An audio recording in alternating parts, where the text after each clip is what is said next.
ಅದೇ ಬಲ್ಲ ವಾಸಿ ಚಂದ್ರದ ರೈಸಿಂಗ್ ಸನ್ ಮಳಿಗೆ.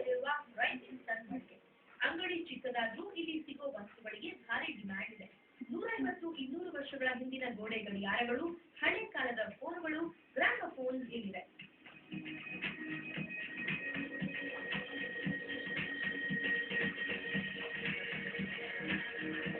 तरुण देख रहे डैडी के दुकान है. तरुण दुकान देख रहे टीवी से. ನಾನೊಂದ್ಸತಿ ಆಂಟಿಕ್ ಗಡಿಯಾರ ತಗೋಬೇಕು ಅಂತ ಮಾರ್ಕೆಟ್ ಅಲ್ಲಿ ವಿಚಾರಿಸಲಿಕ್ಕೆ ಹೋದಾಗ ಅವ್ರು ಹೇಳಿದ ರೇಟ್ ನಮ್ಗೆ ತುಂಬಾ ಶಾಕಿಂಗ್ ಆಗಿತ್ತು. ಸೊ ಅದು ಒಂದು ಮೈಂಡ್ ಅಲ್ಲಿ ಇತ್ತು, ತಗೊಳಕ್ ಆಗಿಲ್ಲ. ಅದಕ್ಕೆ ಯಾಕೆ ಅದೇ ತರ ಒಂದು ನಾವು ರೀಕ್ರಿಯೇಟ್ ಮಾಡಿ ಎಲ್ರಿಗೂ ಒಂದು ಚೀಪ್ ಪ್ರೈಸ್ ಅಲ್ಲಿ ಸಿಕ್ಕಿ ಮತ್ತೆ ಮನೆ ಸುಂದರಗೊಳಿಸಬಾರ್ದು ಅಂತ ಒಂದು ಆಸೆಯಿಂದ ಸ್ಟಾರ್ಟ್ ಮಾಡಿದ್ದೆ.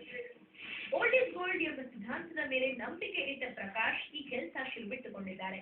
ಕಳೆದ ಕೆಲ ದಿನಗಳ ಹಿಂದೆ ಶುರುವಾದ ಈ ಅಂಗಡಿಯಲ್ಲಿ ಈಗ 100 ಗಡಿಯಾರಗಳು ಸೇರಾಗ್ತಿವೆ. ಹಳೆ ಕಾಲದ ರೀತಿಯ ವಸ್ತುಗಳು ಇಲ್ಲಿ ಸಿಗುತ್ತೆ.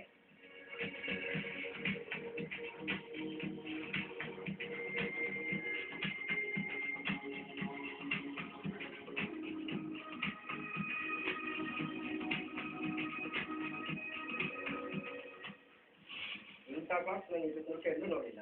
ಒಂಥರ ನೋಡ್ತಾ ಇದ್ರೆ ಇಲ್ಲೇ ಟೈಮ್ ಸ್ಪೆಂಡ್ ಮಾಡಬೇಕು ಅನ್ನಿಸ್ತಾ ಇದೆ.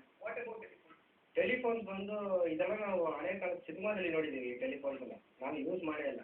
ಫೋನು 3G 3Tech ಎಲ್ಲ ಇದೆ. ಬಟ್ ಇದು ಅದೆಲ್ಲ ಯೂಸ್ ಮಾಡಿದ್ರೇ ಅದ್ರ ಬಗ್ಗೆ ನಮ್ಗೆ ಗೊತ್ತಾಗುತ್ತೆ. ಬಟ್ ಇದು ನೋಡಿದ್ರೆ ಅಟ್ರಾಕ್ಟಿವ್ ಆಗಿದೆ. ಇದು ತೊಗೊಂಡಿದ್ರೆ ಮನೆಗೂ ಒಂಥರ ರಾಯಲ್ ಒಂಥರ ತುಂಬ ಚೆನ್ನಾಗಿರುತ್ತೆ. ಒಟ್ಟಿನಲ್ಲಿ ನಿಮಗೂ ಇಂತಹ ವಸ್ತುಗಳು ಬೇಕಂದ್ರೆ ಈ ರೈಸಿಂಗ್ ಸನ್ ಮಳಿಗೆಗೆ ಭೇಟಿ ಕೊಡಬಹುದು. ಬೆಂಗಳೂರಿನಿಂದ ಕ್ಯಾಮರಾ ಪರ್ಸನ್ ವೇದಮೂರ್ತಿ ಜೊತೆ